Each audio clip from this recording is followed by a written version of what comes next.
To see the truth is a noble profession. The truth as the profession of the journalism.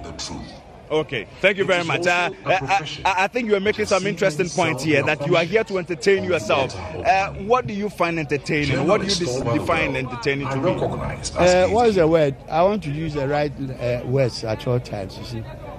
The level of... I want to use the right word. The level at which people believe stories. Whether Anas is true...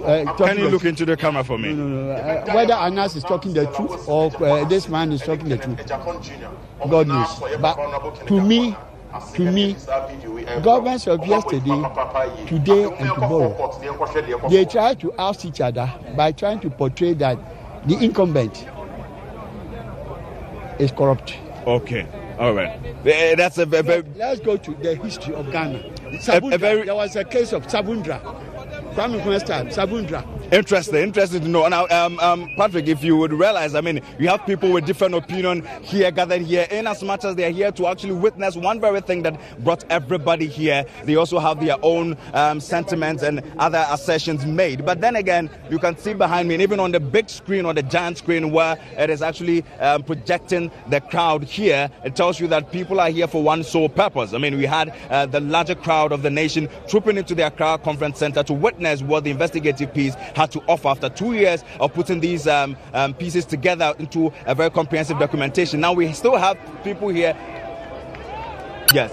And like you see, the member of parliament, that is the man himself, Kennedy Agyepong, is the one on the screen who was addressing some press, and also actually giving out some of the things that to be expected. And I think let's just try to see if we can get close to actually get a sound of what he's actually giving out. And we are only hoping, that they would actually boost up the sound so it blesses the hearing of everyone here. And that is the man who is here to actually give his own side to the very story that has been making airwaves. Patrick.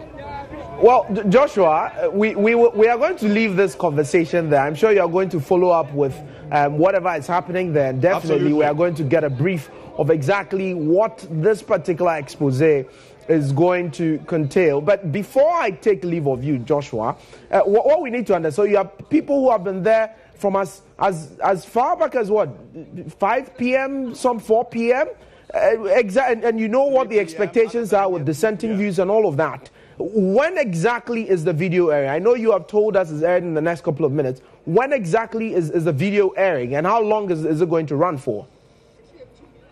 Well, we've been told that the video will be airing in some few minutes per the program director, and let's say in about 15 minutes or 20 minutes it should start airing, and it's about an hour and a half piece to be brought out to the public and to the full glare of the multitude gathered here to witness this, also to make their own fair assertion whether or not who is telling the truth and who is telling the lie. So people are not just interested in the expose that has been made by Anas, from what I'm gathering and from some of the conversations we've had there. The general feeling is that between Anas Aremia, Anas, the investigative journalist, and Honorable Kennedy Agyepong, somebody is telling the truth, or somebody is telling us a lie as a country. Why is that the case? Shouldn't the conversation, for instance, be about the validity of the claims in the video or the expose that was made by Anas Aremia Anas, and possibly what they are going to watch tonight? Well, Patrick, I mean, we're not only us, I mean, the entire nation is aware what the Anas's piece brought to the fore. We're talking about exposing the rot at the Football Association in Ghana here, and the National Supporters Union, where some officials allegedly condone and also gave themselves in to some bribery act that went on between the officials of the National Supporters Union and some officials of the Football Federation here in Ghana. I mean, we realized that this also brought about the resignation of the president of the association. Now, the whole contention per what the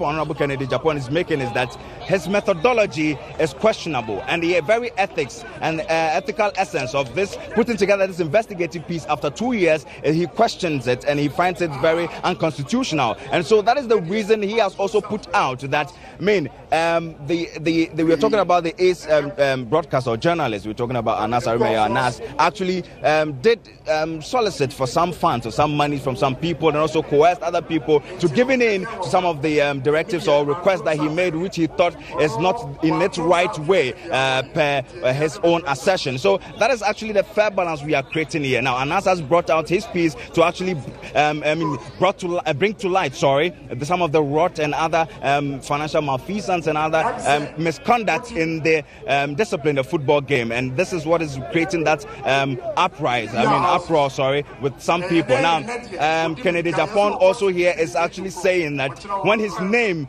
came up, citing that he's also one of the figures in the country that is actually giving in or making way for such corrupt actions or activities to take place. So he's also saying that he is a man of himself, a boss of his own game, and he's also trying to say that he is a man of an authority. He can also show what exactly his piece or his investigative piece also is about. This is not the first time we are seeing such a thing from the man himself. He's a man of his own. We don't have much time, but we are going to leave you to bring us up to date on exactly what's happening and wrapping up there. We don't have much time in studio, so